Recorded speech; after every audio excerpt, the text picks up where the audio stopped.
thank you, Kathy, for that introduction, and many thanks to Wiley Ryan and AFSI for hosting this event today. It's very important that we start the outreach process and start to engage the community in what's going to be a coordinated and comprehensive transition process. The topic for today centers on post-auction transition planning, but before we dive into that, as Bob mentioned, let me mention that as of this morning, as Bob said, stage 2 of the auction at the 114 megahertz clearing target concluded. Bob didn't want to volunteer any spot interpretations. I won't either, other than to say that the auction continues to work as designed to find market equilibrium between the supply of spectrum offered by the broadcasters and the demand of wireless providers. The FCC expects to release a public notice next week announcing the details about the next stage, including the clearing target for stage 3, and at the time and date at which bidding in stage 3 will commence. But back to the regularly scheduled transition program. I'm delighted to see so many attendees here today. Commission staff has been devoting enormous time and attention to the transition for many months, and as part of that effort, we've also heard from a number of the other panelists and others in the audience today about their efforts to prepare for the transition. And the input we've received to date has been invaluable. But the large attendance today and for our webinar the other day shows me that the industry as a whole, broadcasters, equipment manufacturers, tower companies, engineers, and consultants, is also gearing up to learn about the process and be ready at the gate when the starting gun is fired, if not before.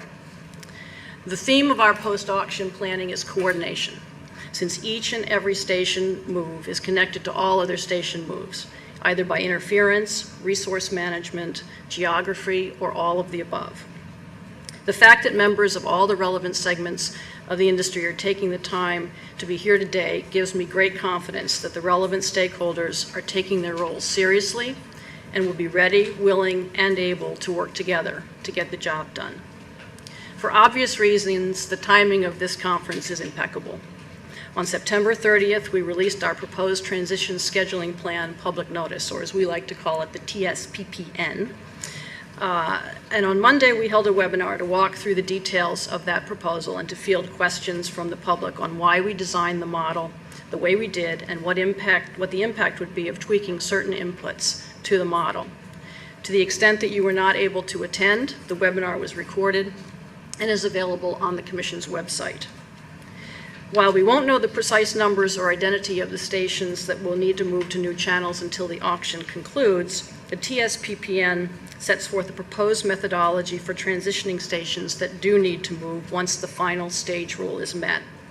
Our aim is to be able to establish a detailed schedule for when the FCC expects specific stations to complete the transition so that stations, tower crews, and equipment manufacturers can manage their planning, scheduling, and supply chains. My husband is the soccer coach in my family, and I usually get sports analogies completely mixed up. But I feel a little like the Commission here is the coach at a soccer game and needs to lay out very carefully everyone's position so that all the players don't scramble for the ball and knock each other over in the process. Based largely on your earlier input, we've proposed what we believe to be the best way to develop a game plan and facilitate the necessary coordination. Throughout the incentive auction process, we found that putting out a comprehensive and detailed proposal that engages stakeholders on how best to balance the often competing public policy goals is the best way to build consensus and to maintain momentum. We're very much looking forward to your specific recommendations and comments on how to finalize the plan and put it in motion. But the transition schedule is not the only aspect of the transition that's occupying our attention these days. So today, we have Incentive Auction Task Force and Media Bureau experts here who can discuss on panels more broadly what to expect from the moment that a station's transition phase is announced until the moment that the transition phase ends. We hope that you can get better acquainted with some of those components of the planning today. We are also continuing to put out other transition-related notices and materials. TV stations are welcome to try out the reimbursement form, Form 399, during the ongoing beta test. We're taking comments now on an updated version of our reimbursement cost catalog. And last week, we reminded TV stations they should make sure that their contact information in our databases is up to date so that any transition-related notices will reach the appropriate person. You're going to be seeing a lot more additional notices and other information about the transition from us over the next few weeks, so stay tuned. Representing the FCC here today are Duran Bunkin, Pam Gallant, who are both Associate Division Chiefs in the Media Bureau's Video Division, and Sasha Javid, who is the Chief Data Officer and Legal Advisor for the task force. But Duran, Pam, and Sasha are but the tip of the iceberg that comprises the talented and dedicated staff from the task force, the Wireless Bureau, the Media Bureau, the International Bureau, the Office of Engineering and Technology, the Consumer and Governmental Affairs Bureau, the Office of General Counsel, the Office of Managing Director, and a number of other places in the Commission, all of whom are committed to making the transition happen.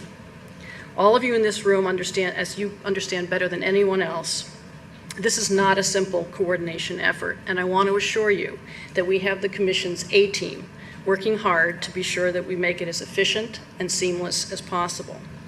Finally, before turning over the microphone, I need to reiterate Kathy's admonition to make a public service announcement to remind you that the prohibited communications rule is very much in effect. Please make sure that your questions here today, as well as any comments, presentations, and filings you make, are compliant with that rule, and do not communicate any incentive auction applicants' bids or bidding strategies. As we've noted, bids and bidding strategies include past and future bids, and as well as the bids and bid processing by the auction system, even if the bidder hoped for a different result. The prohibition, however, should not interfere with a very useful exchange of ideas regarding post-auction planning. Questions of general applicability are not likely to communicate past or future bids or bidding strategies. As we said in the TSPPN, until the final stage rule is met, all broadcasters reasonably might be expected to plan for a potential relocation to a new channel, regardless of participation in the reverse auction or their current bidding strategies.